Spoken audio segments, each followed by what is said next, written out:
UFO が肉眼に見えるだけでなくレーダーにも捉えられ写真にも写るというのは事実に相違ない。それがどこから来るのかはともかくも UFO は我々が見上げる空に飛んでいるのである。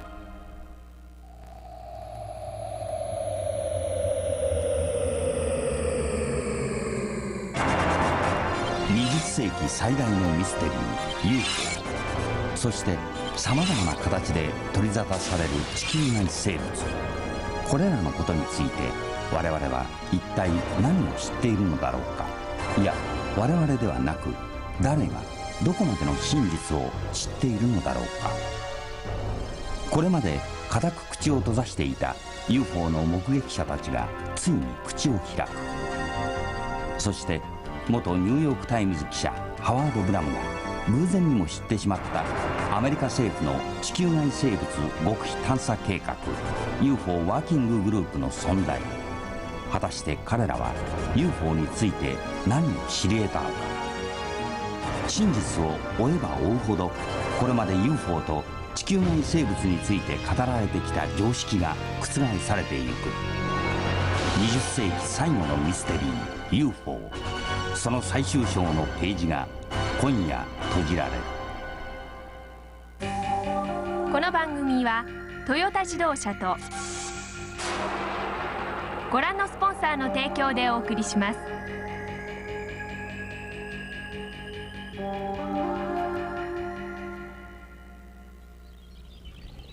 車で走っている時、光に包まれました。それきり意識は途切れたのですが、気がつくと何やら台のようなものの上に寝かされていて、生臭い匂いが立ち込めていたような気がします。私の周りを何やら小さい人間たちが取り囲んで、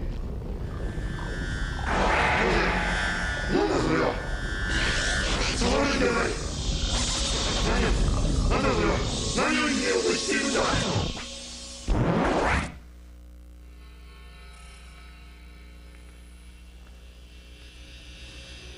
私があんな演技をするとまたかと思われる方がたくさんおられるでしょう。しかし UFO に誘拐されて人体実験をされたと主張する人もまたたくさんいます。またある人々は UFO に乗って惑星に旅をしたと主張しています。 UFO を見たことがあるという人に至っては格別珍しい存在ではありません。 UFO とは一体何なのでしょう。今夜のザ・プレゼンターはこれまでの UFO を扱う番組よりも一歩踏み込んで4年間にわたる本格的な長期取材を行いました。インタビューをした人数も延べ100人近くに上りました。でこれによって現時点での真実と思われる事実を皆さんにお知らせしたいと思います。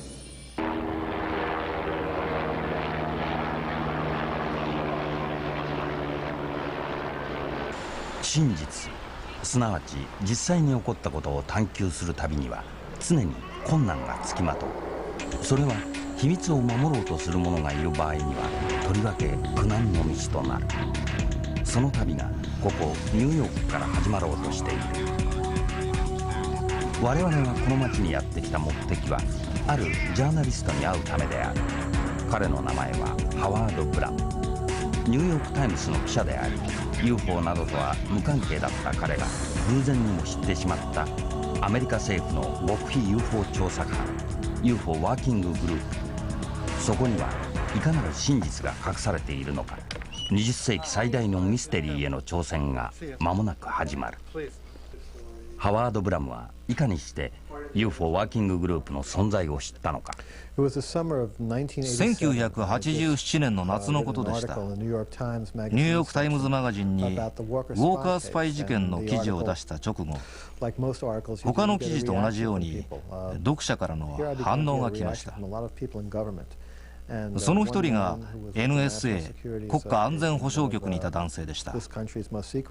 NSA とはアメリカナンバーワンの秘密機関。記者にこのような機会が与えられたら当然受けます。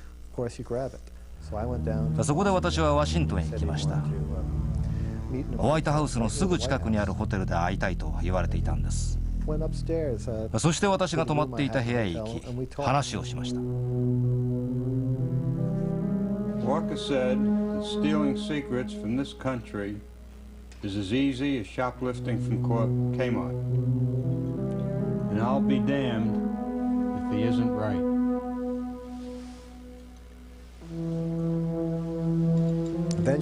彼は何杯か飲み終えてからやっと自分の話を始め、ウォーカースパイ事件について語りました。国が受けた損害に憤りを感じていたようです。その話の途中、会ってから1時間以上経った頃に話は盛り上がりだしました。そしてしばらくしてから彼は言ったんです。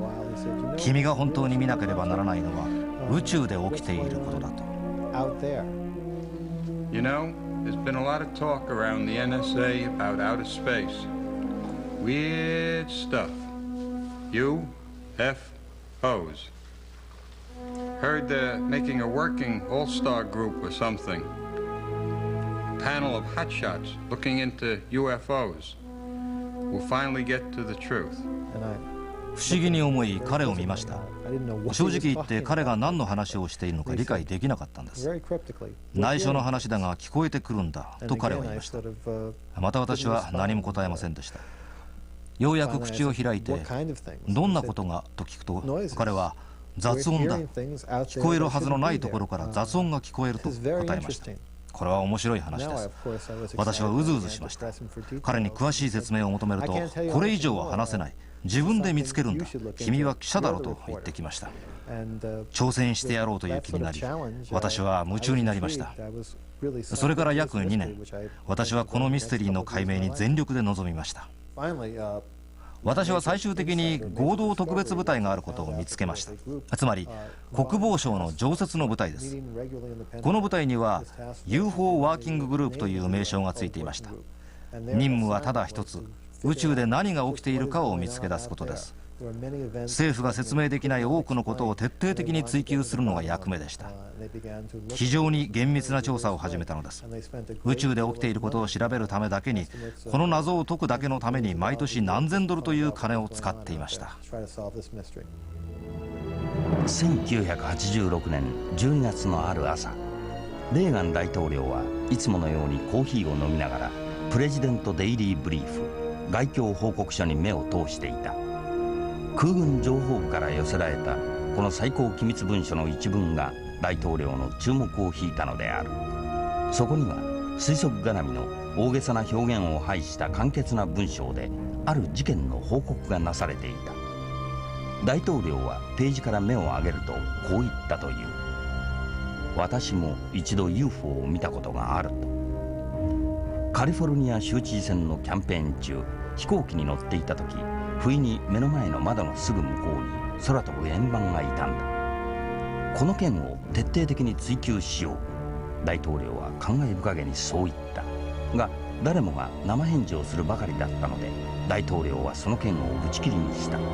しかしこの機密扱いの報告書からアメリカ政府の地球外生物秘密探査が始まったのである。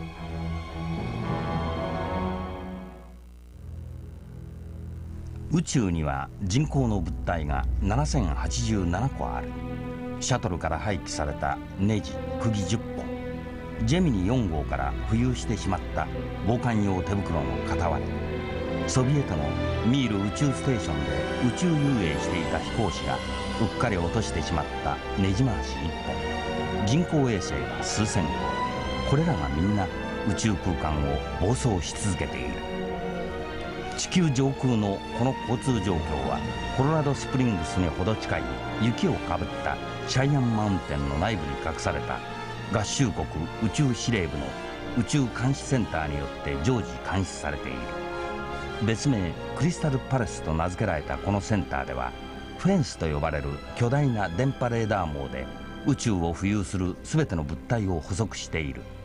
いわば上空を目に見えないドアで仕切り、アメリカの領空に入ってくる物体はこの電子フェンスを通過したとみなされ、警告音が鳴る。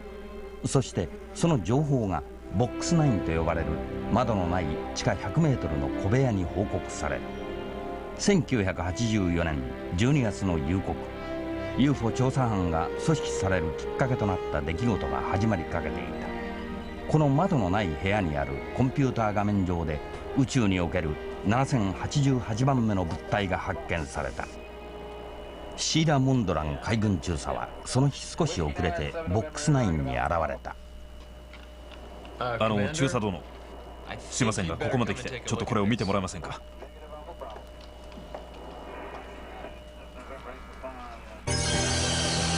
目の前のコンピューター画面が示す速度と高度はとても現実とは思えなかった。しかしモンドラン中佐はこの結論を避けようとした。エリンとかしら。かもしれません。それともエイサとかも。かもしれません。ではあなたは何だと考えてるの？僕は考えなくてもいいんです。可視艦兵に過ぎませんから。航空兵。そうですね。ここだけの話ですが、どうも上の方で面白半分に乗り回してるやつがいるようですね。了解。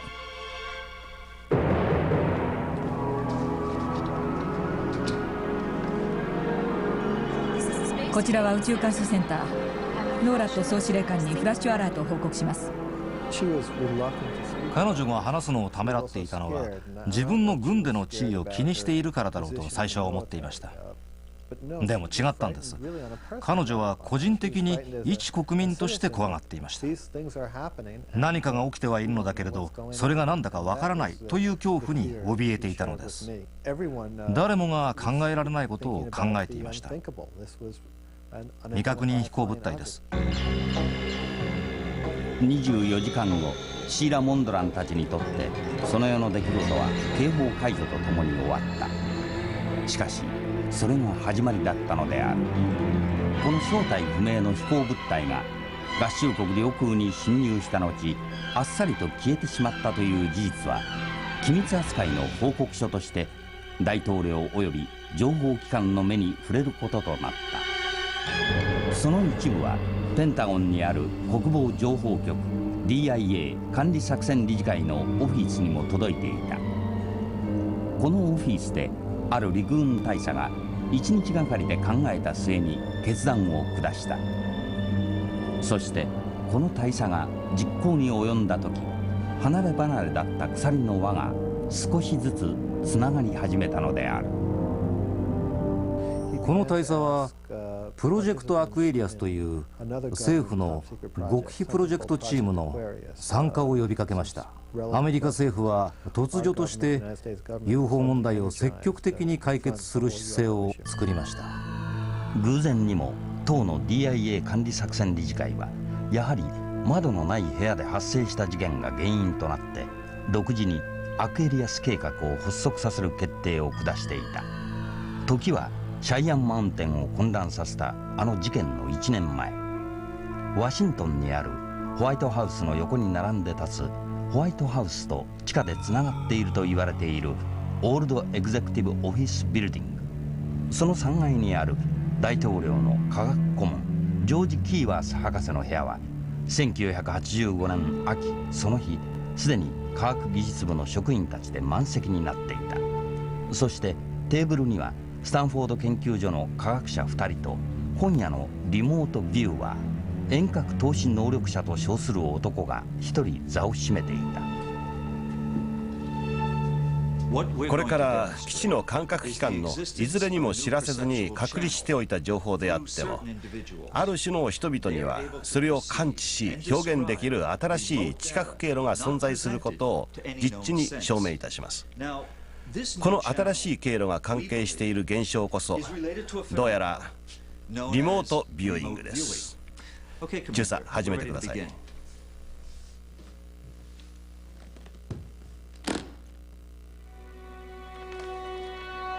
中佐は潜水艦の写真を並べ始めた。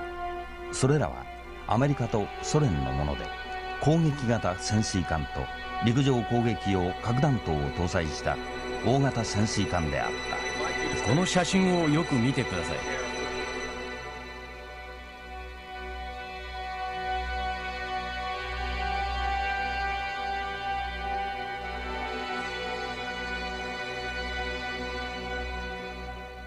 リモートビューイングは特殊な才能で緯度と経度を与えればその場所で起きていることが見え、絵を描けるというものでした。軍の組織はプロジェクトアクエリアスの部屋の中にいながら敵の行動を知れるという力に非常に興味を持っていました。軍人にとってこれは真の力で大きな魅力があったんです。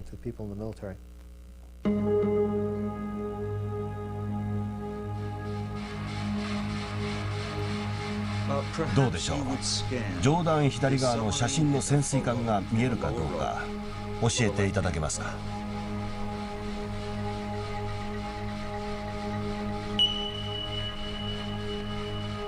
どうしました。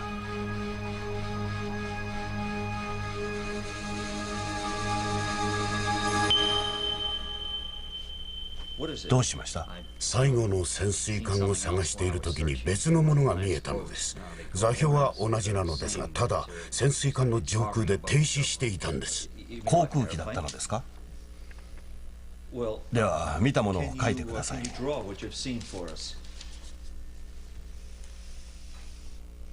ロケットですか。まさか空飛ぶ円盤だとおっしゃるつもりではないでしょうね。そうです。そのまさかですよ。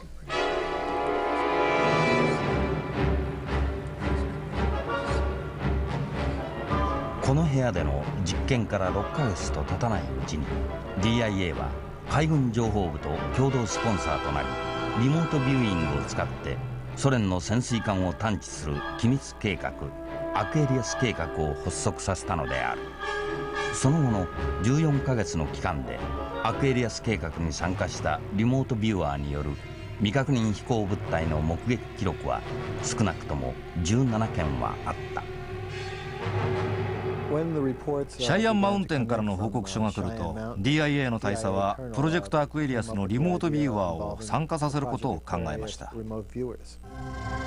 飛行物体が電子フェンスを通過した地点の正確な緯度と経度が最も信頼できる被験者3人に提供された。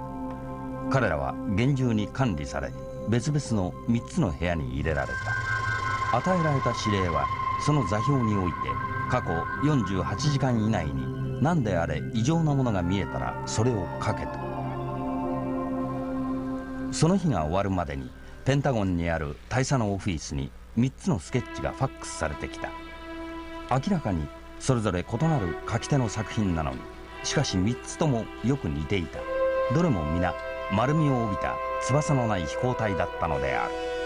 大佐は政府の部隊を動員し始め、これ以上アメリカ政府は現状を放置してはおけないと判断し、宇宙で何が起きているのか焦点を絞って調べるべきだと考えました。レーガン大統領の最後の任期の冬、 DIA はトップシークレットの調査班を招集した。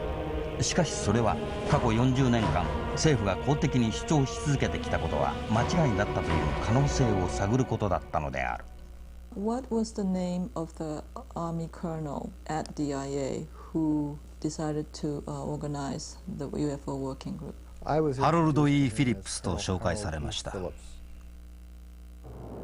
1987年2月、ペンタゴンのモール街の入り口からハロルド・ E ・フィリップス大佐に招待された17人の男たちが地下の大きな丸天井の部屋へと向かっていった。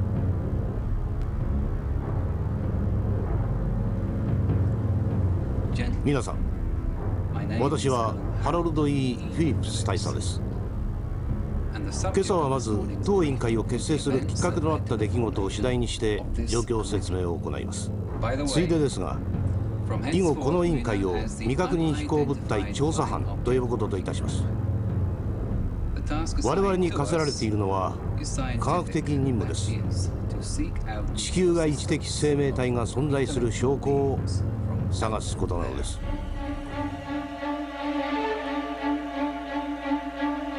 ハロルド・ E ・フィリップス、 UFO についての真実を追い求める我々の旅は、ハロルド・ E ・フィリップスなる人物と会うことから新たなる展開を見せるはずだ。そしてその先にどんな謎が待っているのか、真実を探求する旅は続く。アメリカ政府は UFO についてどこまで調査研究を進めているのか。 UFO ワーキンググループの存在を解き明かすことがその真相を知る手がかりとなる。そのためにも UFO 調査班の責任者であるハロルド・E・フィリップス大佐に何としても会わなければならない。我々は調査に乗り出した。まずはペンタゴンに当たる。ところがフルネームが分かっているならば容易に見つけ出せるはずだという目論見はもろくも打ち崩されてしまった。ペンタゴンと電話や手紙のやり取りを繰り返すがその名前が浮かんでこない。調査は完全にお手上げとなった。最後の手段を求めてワシントンに向かった。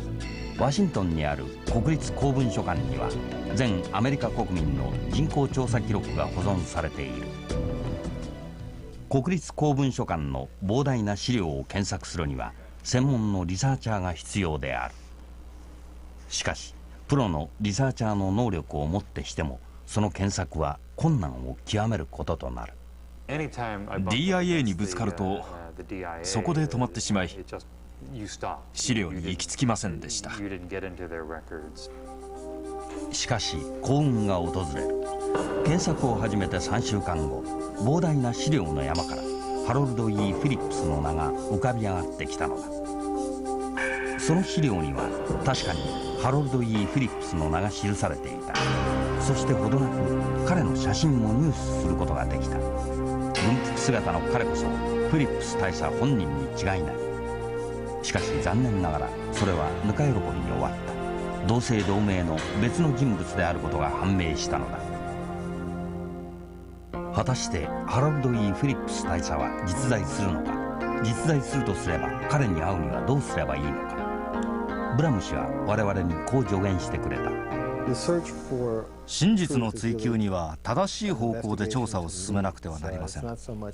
それには誰が UFO ワーキンググループについて知っているかということより誰が情報へのアクセスを持っているかということが大切です。そのアクセスから発展させていけばいいのです。秘密の世界へのアクセスの可能性を持っている人物はどこにいるのか。我々は原点に立ち返ってスタンフォード研究所を訪ねることにした。そもそもアクエリアス計画にはこの研究所から科学者が送り込まれていたからである。しかし結果は全くはかばかしくなかった。スタンフォード研究所は政府の資金による遠隔投資実験に対してコメントできないというのである。だが我々は諦めなかった。この研究所で投資実験の研究に当たったラッセル・ターグ氏の所在を突き止め彼から話を聞くことができた。つまり政府の秘密に対する概念は大きく変わります。世界中のどこでも見ることができれば奇襲攻撃、秘密軍事施設といったことへの考えは一から見直さなくてはなりません。政府と関与した個別のプロジェクトについて話をすることはできません。私たちが潜水艦の実験をしたことを知っていましたか。もっと政府関係のことを話してほしかったことは分かっているのですが話せることには限度があります。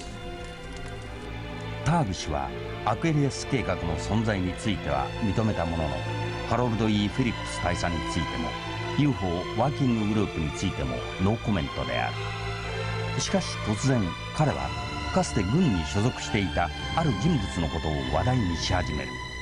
その人物の名はエド・デームス。エド・デームスは軍の情報官を退役した人です。ですが彼は軍でリモートビューイングの訓練と実習を行ってそれから民間のリモートビューイングの会社を作ったということは知っています。彼はサイテックという会社を多くの退役軍人と一緒に作りました。彼らは企業向けにリモートビューイングの応用を行っています。これは新聞で読んだことなのですがサイテック社はイラク戦争で国連のために核施設を探したそうです。エド・デームス氏が設立したサイテック社とは一体どんな実態を持つ会社なのか。会社案内にもデームス氏が軍でリモートビューイングの研究に従事したことが記されていた。その経歴から彼がハロルド・E・フィリップス大佐と同じ DIA に所属していたことがわかる。我々は早速ロサンゼルスに向かった。 UFO ワーキンググループについて、ハロルド・E・フィリップス大佐について彼は何を語ってくれるのか。正確にはその話の通りではありません。潜水艦の衛星写真があり、その上に光る物体がありました。光る物体はアメリカ軍の情報機関の目に留まりました。従来の写真技術や画像の解釈では光る物体が何であるか判断のしようがありませんでした。この問題は DIA に引き継がれ、生まれつきの超能力者たちが呼ばれました。公務上は2つの理由で注目されています。一つは写真が捉えたものは何であって衛星写真の2コマが何を意味するかです。1コマの速さがどれくらいなのか分かりませんが、瞬間的に最初のコマに収まっていたのが次のコマにはもう消えているのです。ですから軍はそれが何なのか戦略安全上の視点から大いに興味を示していました。もし人が地球の外で同じことができるのならば、軍の施設は大きく変わる可能性を秘めていることになります。2つ目は、このようなテクノロジーがあるなら軍事専門家として自分も欲しくなります。ブラックユニットの代表なので話せないこともあります。軍の中でのブラックユニットとは知られざる組織のことです。極秘なのでメンバーは教えられません。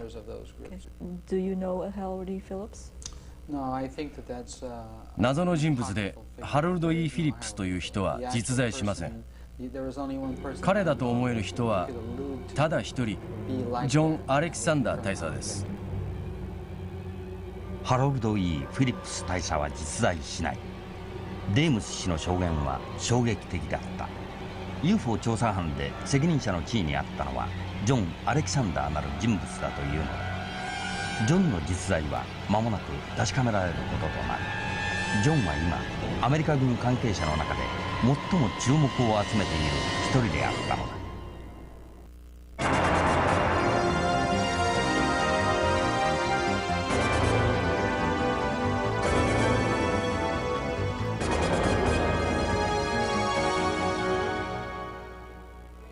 1947年6月24日午後2時ごろ、ワシントン州のレーニア山上空を自家用機で飛行中だった実業家ケネス・アーノルドは白色に輝きながらジグザグ飛行する9個の飛行物体と遭遇する。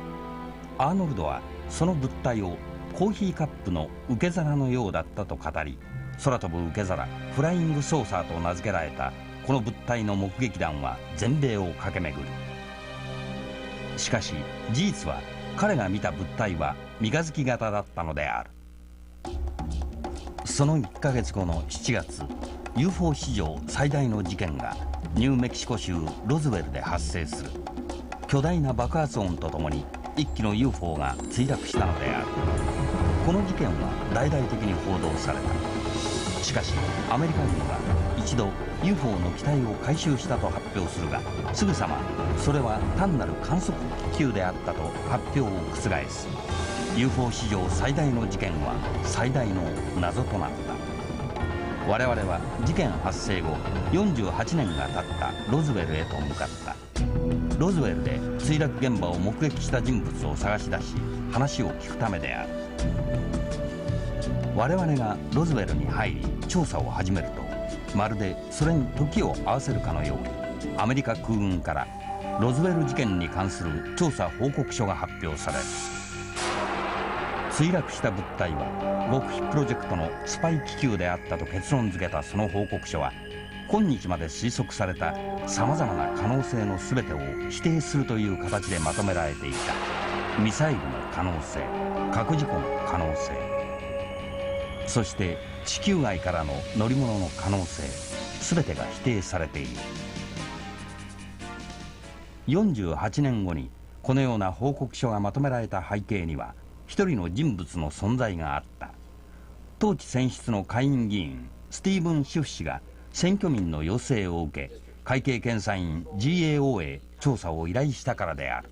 彼ら事実を隠そうとしているのです。記録をめぐってすでに一つ問題が出ています。空軍の報告書に出ていることでマスコミで話題にもなっていないようなことです。軍の間を行き来している伝言、電報です。軍の部隊にいるとこの電報のことを軍の用語でバックアンドフォースと言っています。私の理解ではこの電報は基本的にずっと保存しておくことになっているはずです。ですが何年分かの電報がなくなっていることが報告書にも記されています。その時期に1947年も含まれているのです。シュフ氏が会計検査院 GAO へ働きかけたことがきっかけとなって、それまで政府や軍に口止めされていた関係者たちが重い口を開き始めていた。いいか、誰かがお前の骨を砂の中で拾っているぞと脅されました。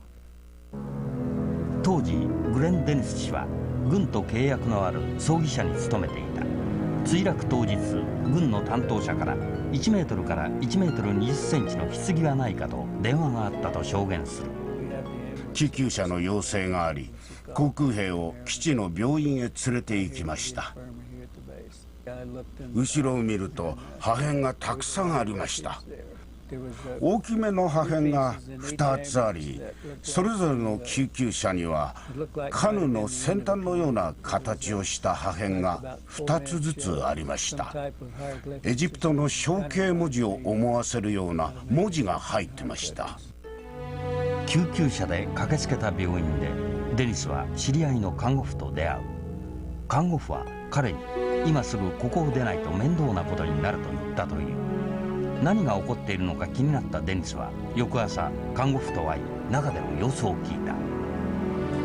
そこにはクラッシュバッグがあり、中に病院のガウンを着た小さな遺体が2体ありました。彼女は私に渡したいものがあると言い、この絵をどこで手に入れたとか私の名前を出したりは決してしないで、私がひどい目に遭うからと絵をくれました。その絵は彼女が処方している時に見たものでした。その後彼女はロンドンへ行ったが、以降消息は途絶えた。我々はもう一人政府に脅かされ続けてきた女性と会うことができた。フランキー・ローさんは当時13歳。父親は農業の傍ら町の消防団で働いていた。その日彼女は外科手術の経過が思わしくなく、父親に連れられて車で病院へ行った。治療が終わると彼女は消防署へ行き、父の仕事が終わるのを待っていた。そこに州の警官がやってきて彼女の前でこう言った。警官はポケットに手を入れて、みんなにこれを見せたい。いつまで私が持っていられるかわからない。軍には禁じられているから。ポケットから手を出し、テーブルの上まで持ってきて、手の中に握っていたものを離すとテーブルに落ち、水のように飛び散りました。彼がこれを拾って丸めると小さなボールのようになりました。テーブルの上に乗せるたびに水のように弾けました。手で持っていても何の感触もありませんでした。掴んでも自分が本当に何か持っているかどうかがわからないのです。こんな感覚は今まで味わったことがありませんでした。軍の車でした。彼は私に何を見たのかを聞き、私が答えると、君は何も見てはいないと言い出しました。私はこのことについて生涯話すことは許されず、もし話そうものなら報復が待っていると彼は言いました。我々は君らを砂漠に連れて行くことだってできるんだよ。広い砂漠だ。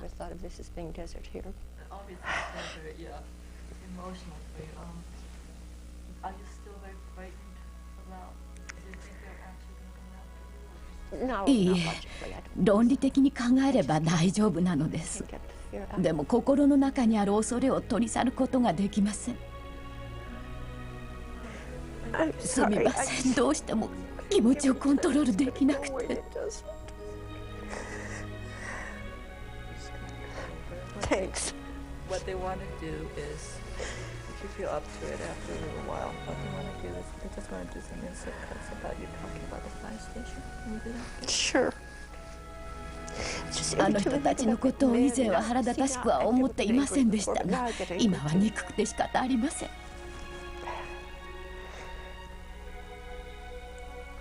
どうして頭から離れないのか分かりません。ここは自分の国だというのに、どうして彼らは私や家族まで脅かすのでしょう。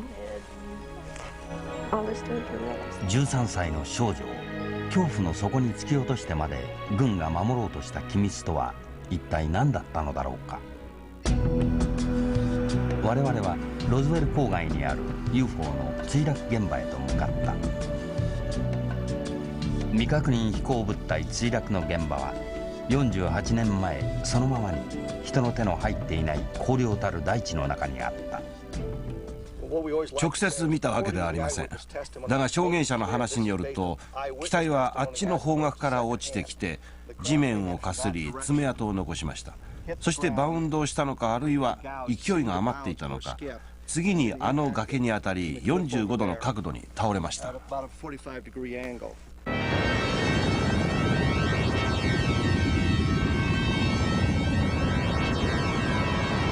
この墜落現場で何が起きたのか、その真実を知りたい。実際に目撃した人物がインタビューに応じてくれた。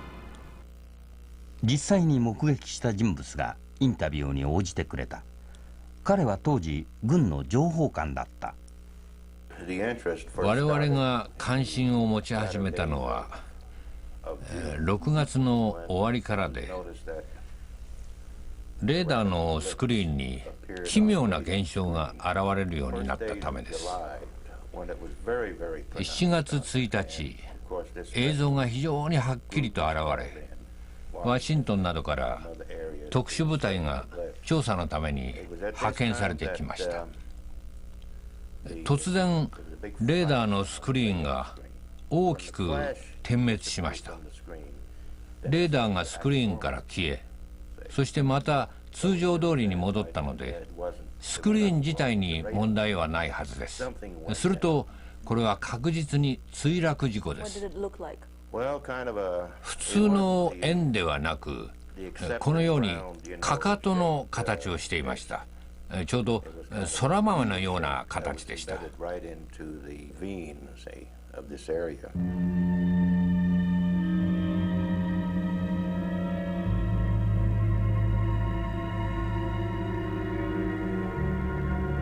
私が驚かされたのは、機体の色が薄めの黒だったことです。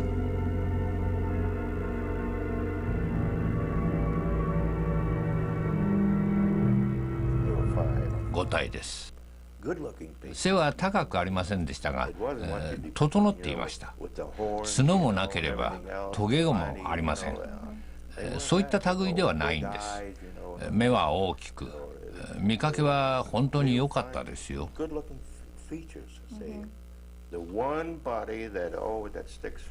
脳裏に鮮明に焼き付いている遺体があります。傾斜に沿って倒れていた遺体で、穏やかな顔つきをしていました。すべてが平和といった感じでした。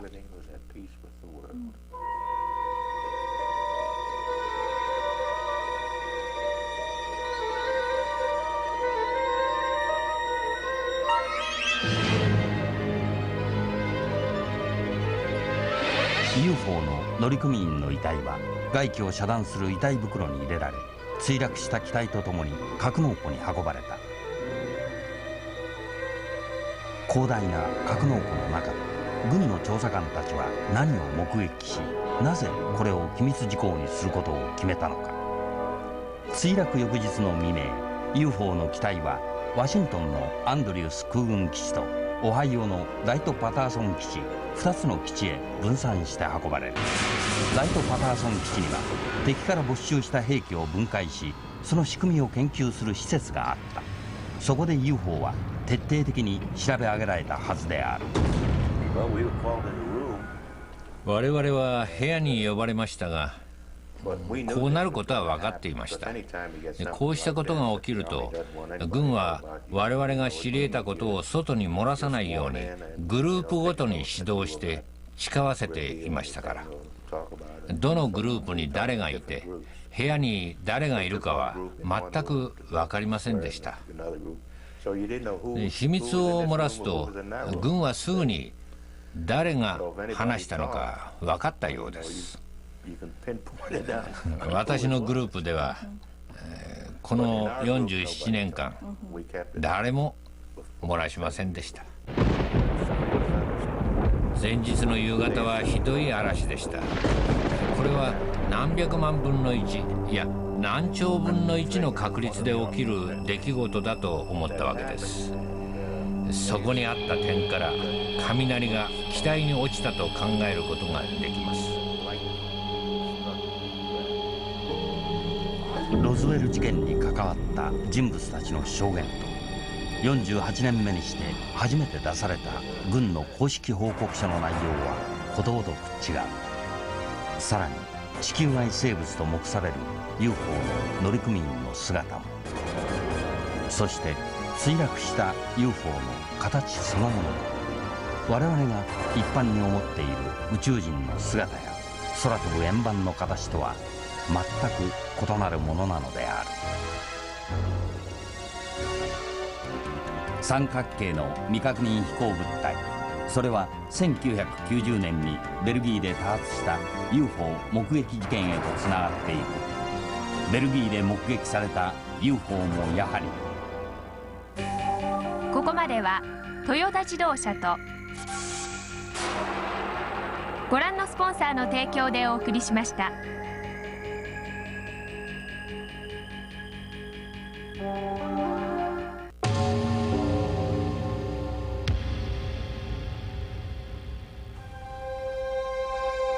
1989年から91年にかけて NATO の本部が置かれたベルギーで UFO 史上最大の集中目撃が報告された。ベルギーでの目撃はその報告例が膨大な数に及んだ。最初の目撃は1989年11月29日、国境近くの町ユーパンでの出来事だった。2人の警察官が UFO を目撃した。その夜、ハインリッヒ・ニコルとヒューバート・モンゴメリーはパトカーで巡回中だった。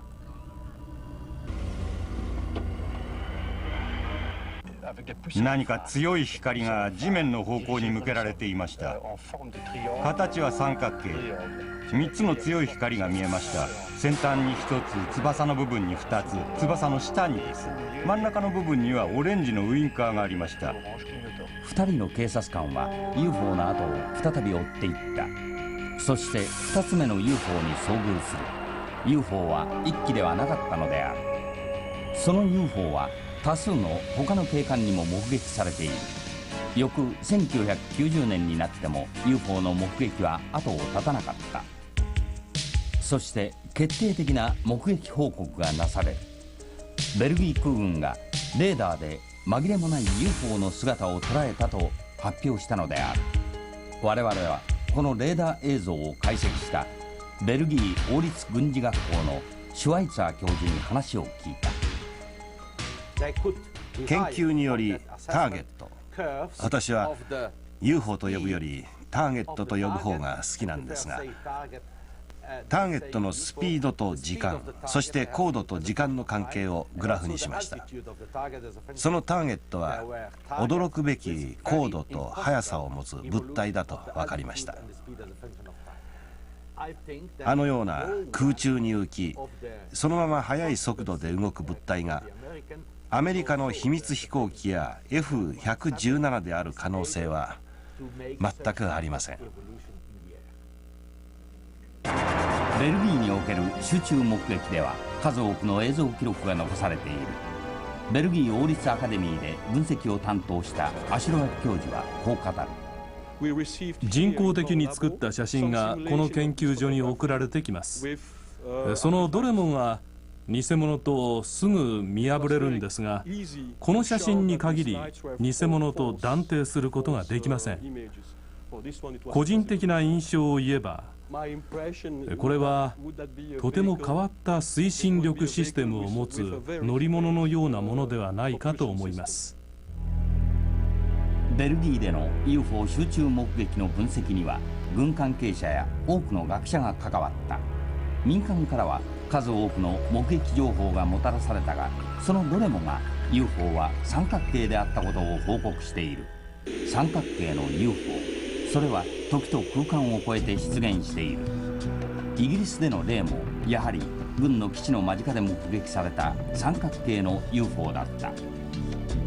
イギリスのベントウォーターズにある現在は使用されていないアメリカ軍の空軍基地。三角形の UFO 目撃事件はこの基地のすぐ近くにあるランドルシャルの森の中で起こった。時は1980年のことである。基地に勤務するアメリカの軍人たちが UFO の目撃者であった。当時この基地で UFO を目撃したアメリカの軍人はほとんどが帰国していた。その中の2人がようやくワシントン DC でのインタビューに応じてくれた。目撃者の1人はジム・ペニストン氏。現在は退役してある民間会社の人事部長という要職にある。もう1人がチャールズ・ホルト氏。彼は事件の経緯を報告書にまとめて空軍に提出した人物である。このホルトリポートは後に情報公開法により公となるが、そのタイトルは説明不能の光と題されていた。ベントウォーター事件は3日以上にわたって起こりました。3日目については直接知っています。最初の事件は12月25日、クリスマスの夜でした。中央警備コントロールから連絡があり、東門に行くようにと言われました。急いで東門へ行き、何が起こっているんだと聞くと、問題がある、木立の方を見てみろと言われました。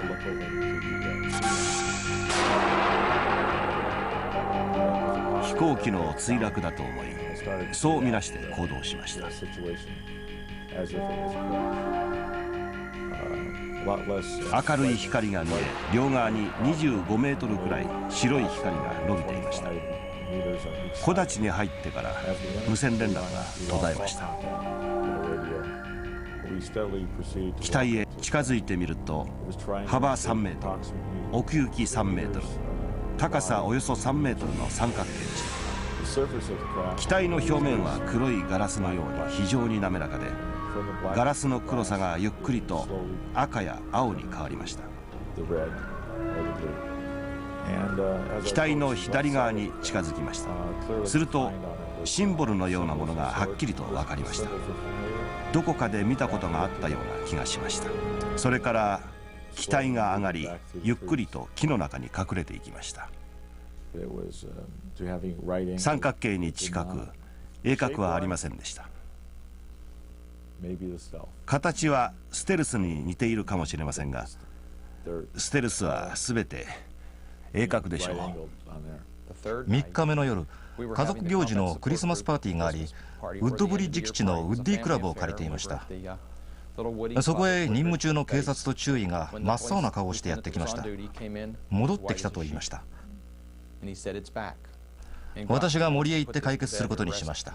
その時も大したことだとは思わなかったからです。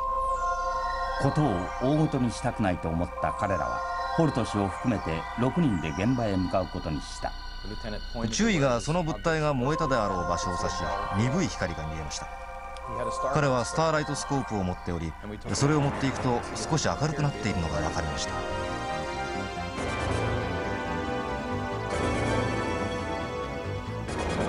見ると大きな赤い物体があり、太陽のようでした。瞬いているようで前後へ動いていました。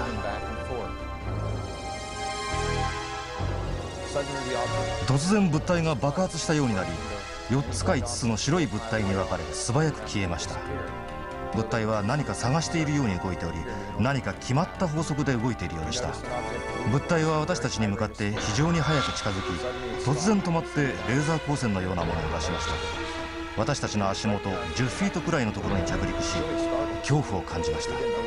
走ればいいのかどうすればいいのか分かりませんでした。コミュニケートしたいのか、注意しようとしているのか、危害を加えようとしているのか分かりませんでした。その夜、何も起こっていないのです。80人以上の警備員が目撃し、三角測量レーダーの物証があってもです。公式な返答は、その夜何もなかったというものです。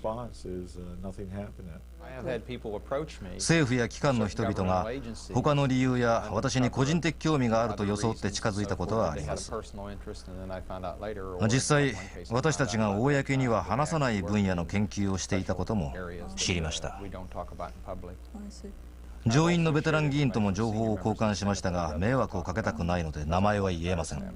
しかし個人的にしても職業的にしても非常に興味を持っていました。1人か2人よく知っているようですが、職業的だと思います。そうでなければロスアラモスの研究所からワシントンの私のところまで朝食を食べに来たりしません。誰かが金を払わない限り。You're not going to tell us who came from Los Alamos, are you? No, I'd rather not. I have his card. By the name of John Alexander. Pardon? Somebody by the name of John Alexander. ロスアラモス研究所から来た人物と聞いて、我々はかねてから追い求めている UFO 調査班の責任者ジョン・アレキサンダー大佐のことが頭に浮かんだ。Interesting. それは面白い思いつきだ。そう言ってホルト氏は話を打ち切り、曖昧に笑みを浮かべただけだった。しかし我々にはそれで十分であった。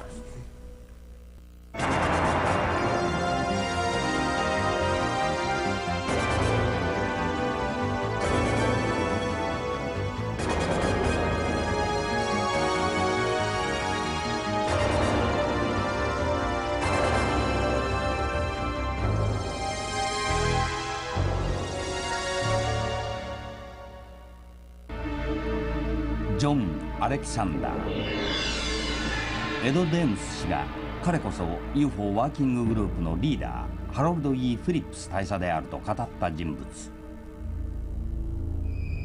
そしてランドルシャムの森で UFO を目撃したホルト氏のもとへロスアラモスからやってきた男、ジョン・アレキサンダー。彼の所在を直接ロスアラモス研究所に問い合わせることにした。彼は原子爆弾の開発によって有名なこの研究所に現在所属しているはずである。結果は数日で判明した。ジョン・アレキサンダーは確かにロスアラモス研究所に在籍していたのである。送られてきた経歴書によれば、現在彼はこの研究所でノンリーサルウェポン、非殺人兵器、人を殺すことなく戦争に勝つ兵器の研究を指揮する立場にあるという。ノンリーサル、これこそジョン・アレキサンダー大佐にアクセスするキーワードではないか。ノンリーサルの専門家でかつて彼と一緒に本を書いたこともある作家のモリス夫妻とあった。世界は犠牲に対して偏境になっています。非武装戦略と戦術は装備をしている人たちを殺さずに敵の装備をやめさせ、大きな所持品の損傷を出さずに一時的に戦闘能力を弱める残酷ではない方法です。This is totally aside, but we also hear that he was interested in UFOs or was doing something with UFOs for a while. アレグサンダーについてコメントするのは難しいのです。アレキサンダー大佐のことに話が及ぶと途端に歯切れが悪くなる。隠すべき何かがあるのだろうか。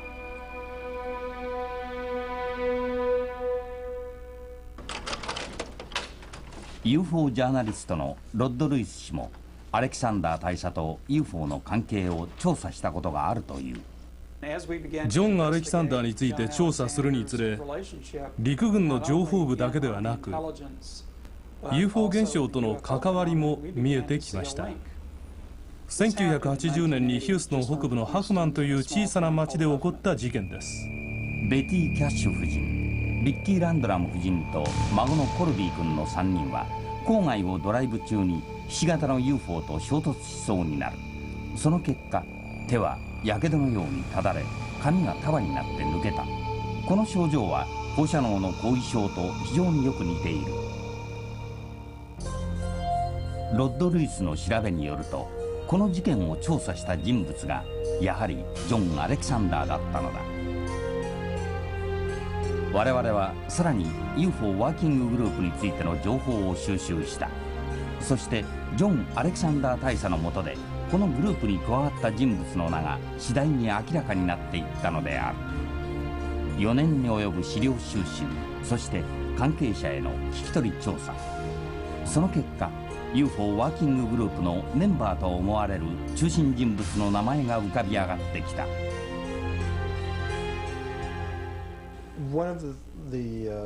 UFO ワーキンググループが求めているものの一つは、現在ある最新のテクノロジーを実践的に活用することです。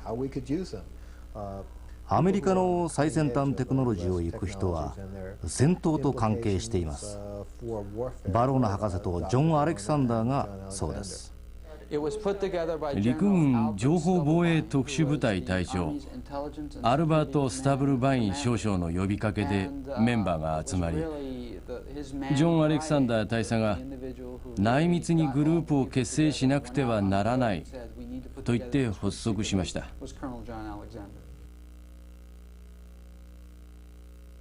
ジャック・バローナ。 DIA の科学者はいくつもの極秘プロジェクトに参加していました。必ず挙げられる名前はジャック・バローナ博士です。 DIA の科学者である彼の所在は未だ全くつかめていない。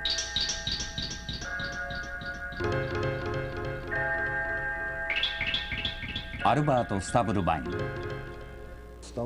スタブルバイン少将は当時の陸軍情報局のトップで超能力を使った武器の可能性を調べていました。そしてジョン・アレキサンダー。もう一人科学調査に関係していてナイトビジョンの分野の突破口を作った人、ジョン・アレキサンダーがいます。ジョン・アレキサンダー大佐は死と死にゆくことの学問、私学の博士号を取得しています。ベトナム戦争では青年特殊部隊の兵士で、60年代には大尉になりました。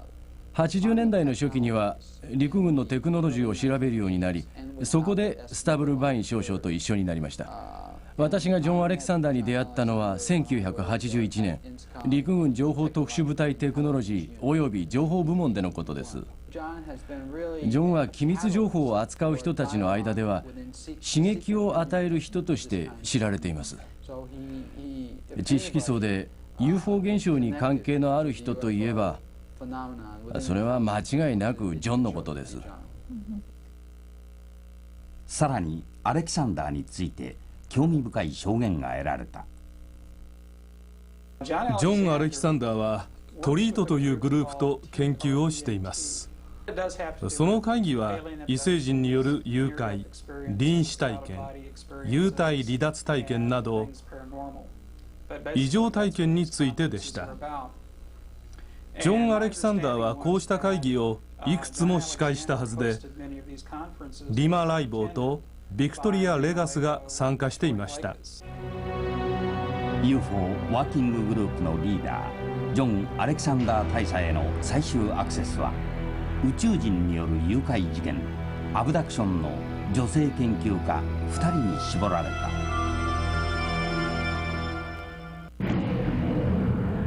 アブダクション、それは地球外からやってきた生命宇宙人によって人間が誘拐される事件を総称したものである。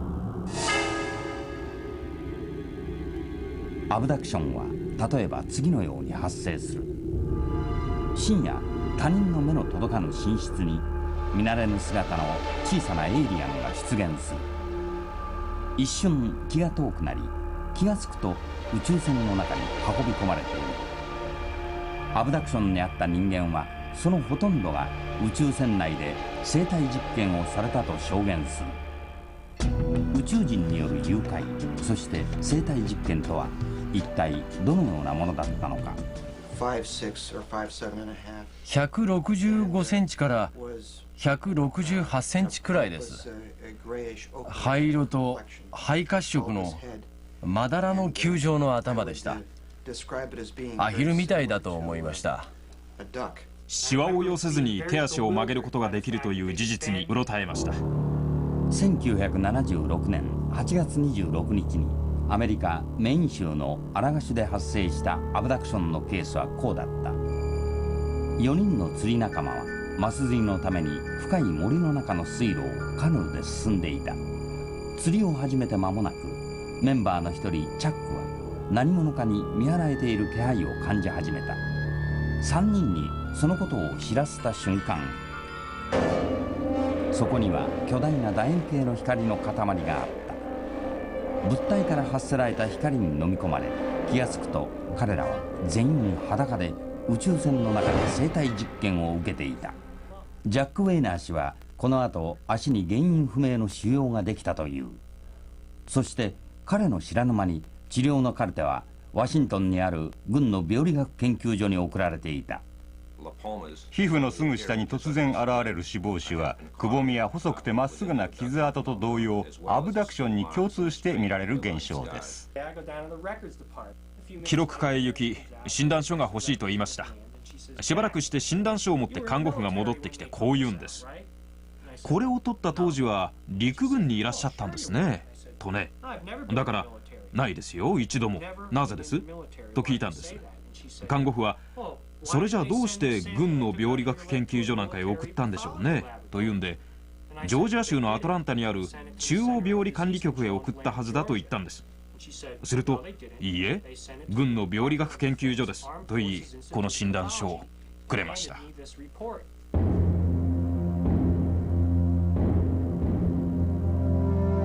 我々は病理学研究所に取材を申し込んだが応じてもらえなかった。そして署名に名前のある公安大佐も答えはノーコメントだった。我々は新たな接触の可能性を探るべくアブダクションを精神科医の立場から研究している人物にコンタクトした。その人物の名はリマ・ライボー。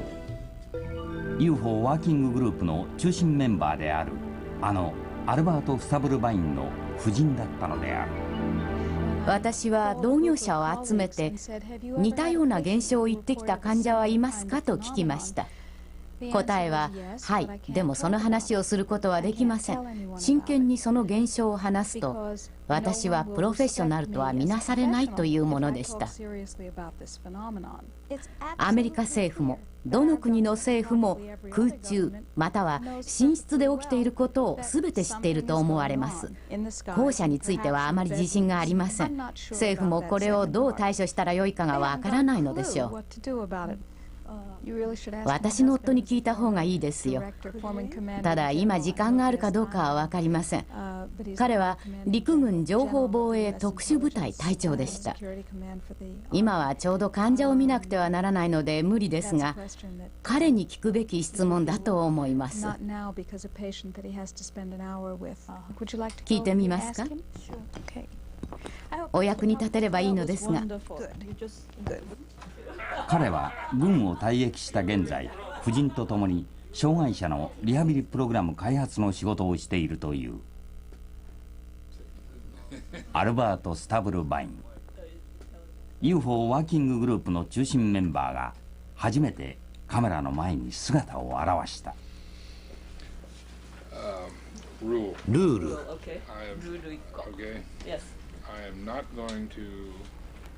可能性に過ぎないこと、安全を脅かすものについては話をしません。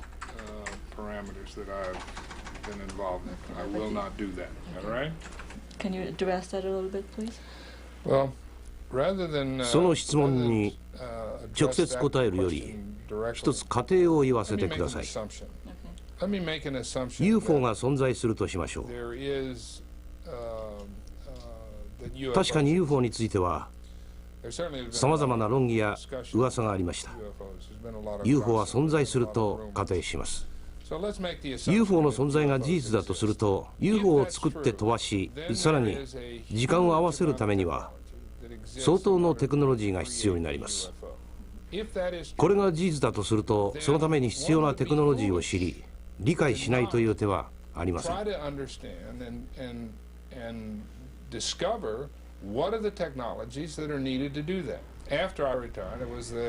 退職した後、ワシントン地区の防衛の副代表が私のところへやってきました。とても優秀な人です。そして私は主な研究を並行して行おうとしました。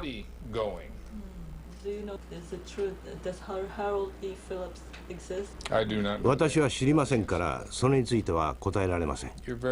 あなたは恵まれていますよ。通常私は取材を受けませんから。患者が待っています。普段は取材を受けないんですよ。スタブルバインは UFO 調査班の存在を暗に認めた。しかしそこでどういう成果が得られたのか、 UFO について何が分かったのか、多くを語ろうとはしなかった。我々は最後の可能性にかけていた。最後の可能性、それは UFO 調査班の最重要人物ジョン・アレキサンダー大佐を最もよく知る人物とのコンタクトだった。ついにその人物からインタビューに応じるとの連絡をもらい、彼女の住むサンタフェへと向かった。ビクトリア・アレキサンダー、彼女は我々が4年にわたる調査で追い求めてやまなかったジョン・アレキサンダー大佐の夫人だったのである。彼女もアブダクションの研究者であった。部屋の中には UFO に関する膨大な書物が並んでいた。そこにはハワード・ブラムの著作もあった。 UFO ワーキンググループのリーダーと目されるジョン・アレキサンダー大佐の夫人の口から UFO 調査班の真実がいかに語られるか。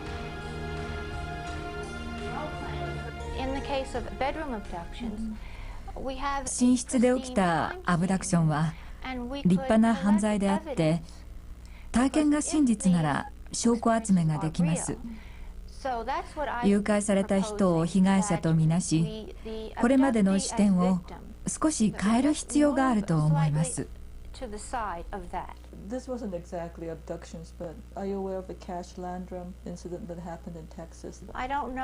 その事件については詳しく知りませんが、オフレコならお話をします。そこで語られた言葉は彼女との約束で公開することができない。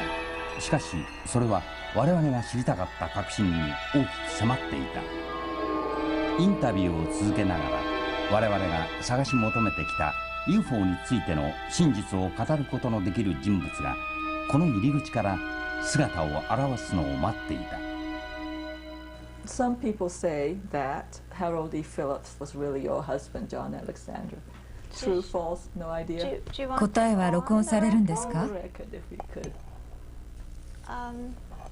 You can say no comment if you want. そうですね。一番いい答えは何でしょう？ノーコメントがベストです。オフレコなら話せます。あなたがどれくらい興味を持っているかによりますが、オフレコでしたらお話しします。ジョン・アレキサンダーは我々の前に現れなかった。夫人を通じてインタビューの希望を伝え、彼の家を出た。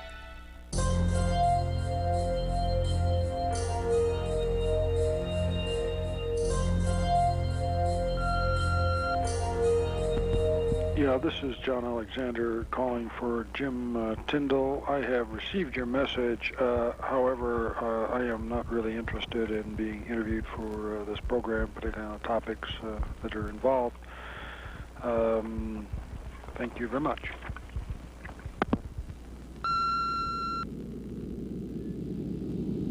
UFO ワーキンググループのリーダージョン・アレキサンダー大佐。彼はどこまで UFO の真実を知り得たのだろうか。UFO とは何か、今の段階では分からないと答えるのが一番科学的に正しい態度ではないかと思います。しかしながら我々は想像することはできます。そして想像するのは誰が想像するというわけのものではなく、皆さんの一人一人が想像してくださることではないかと思います。